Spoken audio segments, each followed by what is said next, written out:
The aroma of spicy jollof rice and grilled chicken filled the air, drifting from the kitchen to the long mahogany dining table in the center of our modest Lagos home. It should have been a night of celebration.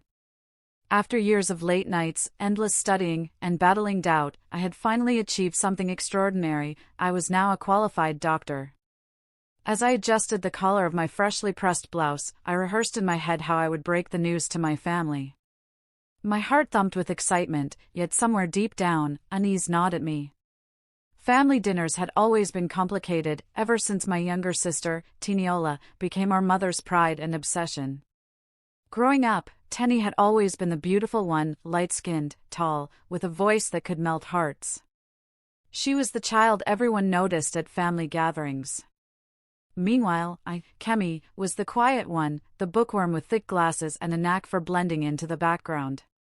My father used to say I had a mind like a steel trap, but after he died in a car accident 6 years ago, his voice became just a memory, and my mother's favoritism toward Tenny became painfully obvious. Still, tonight was supposed to change everything. Tonight, I would finally earn my mother's pride. I stepped into the dining room, carrying a tray of drinks.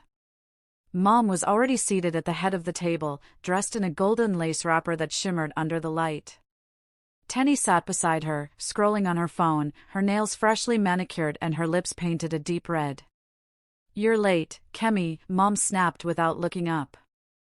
"Dinner was supposed to start 15 minutes ago." "Sorry, Mama," I said softly, placing the drinks on the table. "I was finishing up something important." Tenny smirked, barely glancing at me. "Probably another one of her boring medical books," she teased.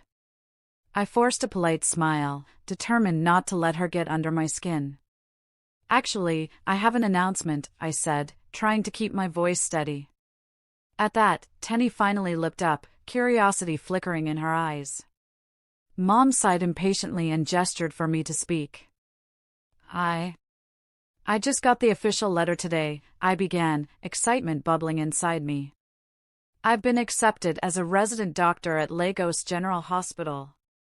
I expected cheers, maybe even a proud tear or two. But instead, there was silence. Tenny blinked, unimpressed, and returned to her phone. My mother's expression didn't change, if anything, it grew colder. "That's nice," Mom said finally, her tone flat. "But what does that do for this family?" My breath caught. "Mama, it means I'll finally start earning well. I can help with bills, fix the leaking roof, even." She cut me off with a sharp wave of her hand. "Your success means nothing to me, Kemi. Absolutely nothing." The words hit me like a slap. I stared at her, stunned. "Mama, what are you saying?" Her eyes burned as she leaned forward. "Your sister, Tenny, is my gold. She's the one who will bring true honor to this family, not you." I felt my stomach twist. "How? By posting selfies on Instagram and going to parties every night?" Tenny gasped dramatically. "Wow, Kemi. Really?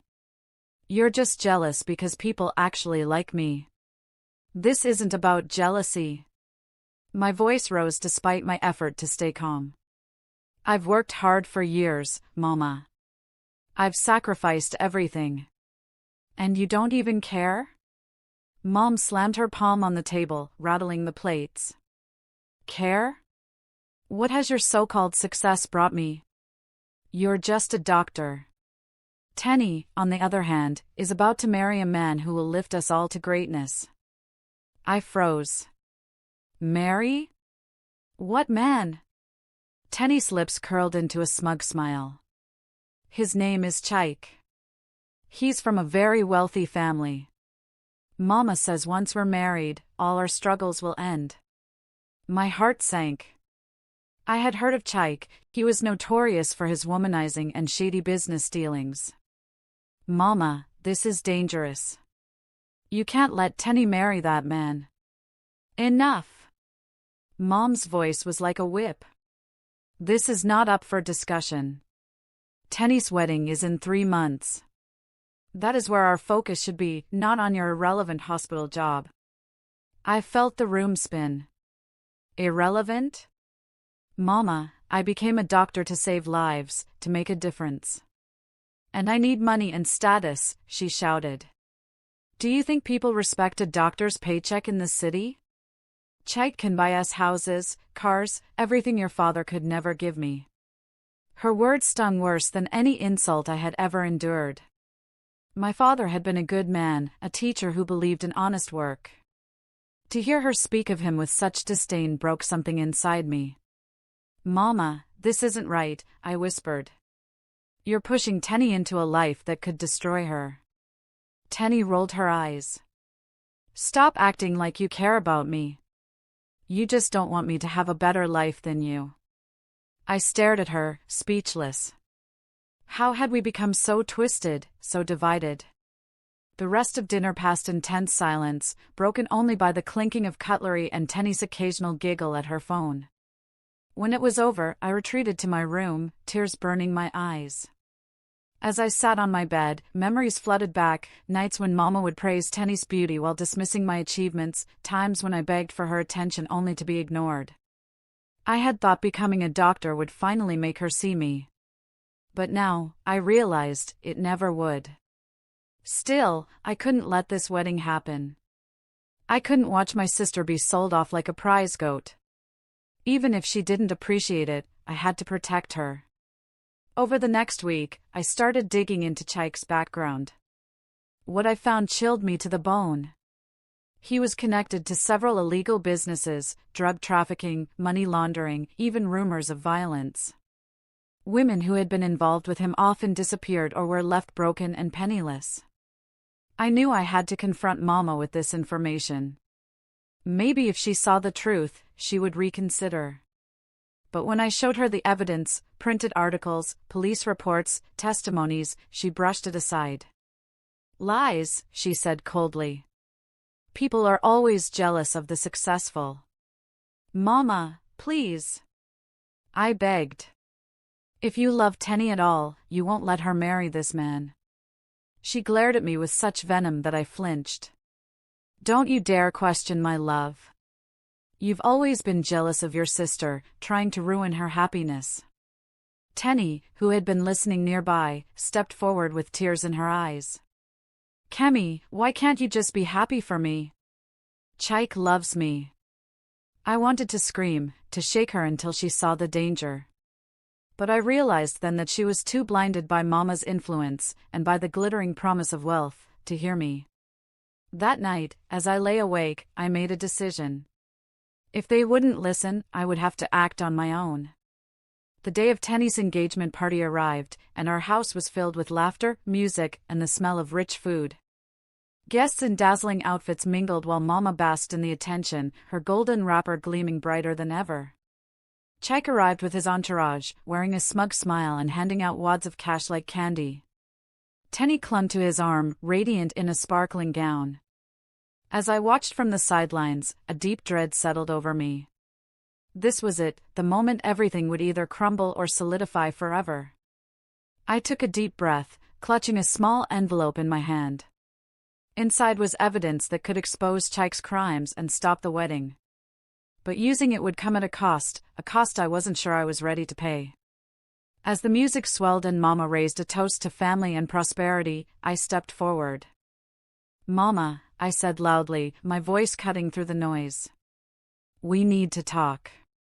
Now. The room fell silent. All eyes turned to me. Mama's face darkened. Kemi, what nonsense is this? Can't you see we're in the middle of a celebration? This can't wait, I said firmly. My hands trembled, but I held the envelope tightly. If Tenny marries Chaik, it will destroy her, and all of us. Gasps rippled through the crowd. Tenny's face flushed red with embarrassment. Kemi! Stop this madness. Ignoring her, I opened the envelope and spread its contents on the table, photos of women who had gone missing, articles detailing Chaik's crimes, and even a police report naming him as a suspect in a violent assault. This is who you're marrying, Tenny, I said, my voice breaking. A dangerous man who preys on women. Mama, please look. But Mama didn't even glance at the papers. Instead, she sneered. Do you think this will change anything? You're pathetic, Kemi. Always trying to sabotage your sister. I'm trying to save her. I cried. Mama, how can you call yourself a mother if you let this happen? At that, Mama stood up, her eyes blazing. Enough! You've embarrassed me in front of everyone. From this day forward, you are no daughter of mine. The words sliced through me like a knife. Around us, guests whispered, their eyes wide with shock. Chaik, looking slightly unnerved, grabbed Tenny's arm. Let's leave, babe. This is beneath us. But Tenny hesitated. For the first time, doubt flickered across her face as she stared at the evidence. Chaik, is this true? He laughed dismissively. Of course not. It's all lies. I stepped closer. Look at me, Tenny. You know I wouldn't lie about this. For a long, tense moment, she seemed torn. Then, without a word, she turned and walked out of the room.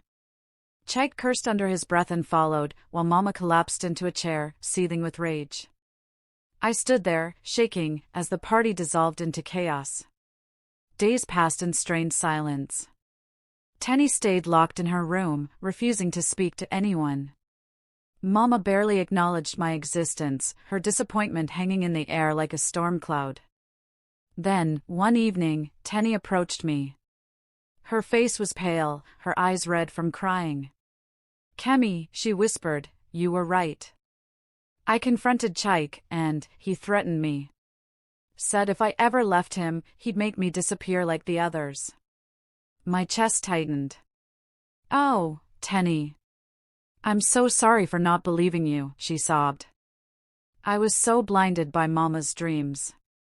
I hugged her tightly. We'll get through this together. I'll protect you. The next day, we went to the police with the evidence. Chaik was arrested, his empire crumbling overnight. Mama, however, never forgave me. Even as Tenny thanked me for saving her, Mama remained cold, convinced I had ruined her life. One evening, as I prepared to leave for my night shift at the hospital, she finally spoke. You think you're a hero, don't you? She said bitterly. But you've only brought shame to this family. I looked at her, tears stinging my eyes. Mama, one day you'll understand. True gold isn't found in wealth or status, it's in the lives we protect and the people we love.